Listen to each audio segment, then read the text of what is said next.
बहुत ही गंभीर विषय है आज के प्रेस कॉन्फ्रेंस का। आप सभी ने देखा होगा कि China state affiliated media global times ने थोड़ी देर पहले एक महत्वपूर्ण ट्वीट किया है। उस ट्वीट की प्रति मैं लेके आया हूं और मैं आपके समक्ष उस ट्वीट को पढ़ रहा हूं। I quote, PM Narendra Modi and the BJP face huge pressure amid border tensions with China as the Indian National Congress is waiting for a chance to shake the BJP's rule by heavily criticizing failed domestic governance and risky foreign policy. आज क्योंकि देखिए, आप जानते हैं China में एक ही party है और उसी की सरकार है और उसी की मीडिया है। एक तरह से आज चाइनीज सरकार ने स्पष्टतः कहा है कि भारतवर्ष में नरेंद्र मोदी जी की सरकार को झकझोरने के लिए इंडियन नेशनल कांग्रेस अर्थात कांग्रेस पार्टी पूरी तरह से तैयार है और वो झकझोरने का प्रक्रिया कांग्रेस पार्टी चालू रखी है। इस ट्वीट को अगर प्रथम दृष्टिया कोई पढ़ेगा तो ऐसा लगेगा मानो एक फ्रस्ट्रेटेड राष्ट्र, एक फ्रस्ट्रेटेड कंट्री जो कहीं ना कहीं भारत के शौर्य के कारण आज उसके पीएलए के हैवान एलएसी को क्रॉस नहीं कर पा रहे हैं, वो कहीं ना कहीं अपनी खींच निकालने की कोशिश कर रही है।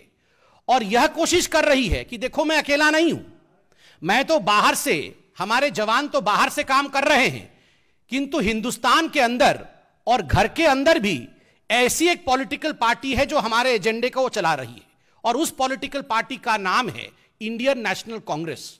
मतलब चाइना बाहर से अटैक करने की कोशिश, जिसको कि हम थॉट कर रहे हैं, जिसको कि हम नाकाम कर दे रहे हैं, और घर के अंदर हिंदुस्तान के सरकार को झकझोरने, जिसको अंग्रेजी में कोट अनकोट उन्होंने शेकिंग कहा है, सरकार को हिलाने और गिराने की कोशिश चीन के साथी इंडियन नेशनल कांग्रेस कर रही है। बंधुगण, यह ट्वीट कोई मामूली ट्वीट नहीं है, यह बहुत कुछ कहता है। यह कहता है कि इश्क और मुश्क कभी छुपाए नहीं छुपते।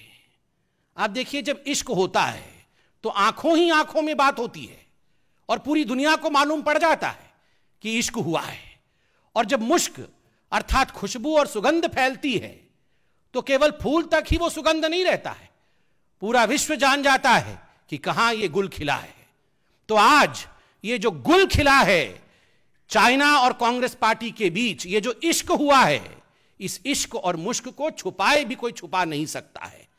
बंधुगण, इसमें मैं आपको याद दिलाना चाहूंगा, ऐसा क्यों है कि चाहे पाकिस्तान हो, चाहे चीन हो, चाहे कुछ आतंकवादी भी हो, मैं उनका नाम भी सबका लूंगा अभी बराबर से, ये सारे लोग कांग्रेस को पसंद करते हैं, इन सबकी प्रीति कांग्रेस के प्रति है। ऐसा क्यों है? आप याद करिए, अनुच्छेद 370 आर्टिकल 370 हटाने के पश्चात पाकिस्तान में हाहाकार मचा। हिंदुस्तान में खुशी थी, पाकिस्तान में हाहाकार मचा। राहुल गांधी अचानक बाहर निकलते हैं पार्लियामेंट से और कहते हैं कि हजारों हजार लोगों का कत्लेआम हो गया है। ये मेरे पास खबर है, वो एक फेक न्यूज थी, झूठ कहा उन्होंने। और आपको पता है, उस झूठ के बुनियाद पर, उस झूठ का सहारा लेकर पाकिस्तान के राष्ट्राध्यक्ष इमरान खान ने यूनाइटेड नेशन, संयुक्त राष्ट्र में एक डोजियर दिया था, जिस डोजियर के पहले पंक्ति पर पहले वाक्य में राहुल का नाम था, राहुल गांधी जी का नाम था, कि राहुल गांधी जी ने ऐसा कहा है कि हिंदुस्तान में लोकतंत्र समाप्त हो गया है, हिंदुस्तान में ह्यूमन राइट वायलेशन हो रहा है। तो mister Imran Khan too quoted mister Rahul Gandhi. Imran Khan भी राहुल गांधी का सहारा लेते हैं, आज चीन भी राहुल गांधी का सहारा ले रहा है। और तो और जो आतंकवादी हाफिज सईद है, उसने एक इंटरव्यू में कहा, आई लव कांग्रेस, कि there are good people in India like Congress. Hafiz Saeed के लिए भी कांग्रेस पार्टी प्रीत का विषय है और गुड पीपल हैं कांग्रेस में। मैं तो आज इस मंच से मुबारकबाद दूंगा। राहुल जी, आपको बहुत बहुत मुबारकबाद हो। Rahul Gandhi, congratulations to you.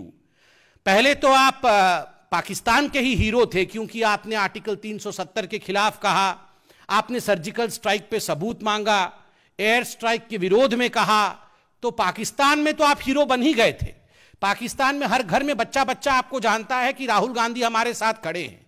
मगर आज आप चीन के भी हीरो बन गए हैं। वैसे चीन के साथ तो आप पहले से ही थे, किंतु आज जिस प्रकार चीनी मीडिया आपकी महिमा मंडन कर रही है, आपके परिवार की महिमा मंडन कर रही है, मैं आपको आज बधाई देता हूं। आप चीन में भी हीरो बन गए हैं। You are hero of Pakistan and China, but of course you are a big zero in India.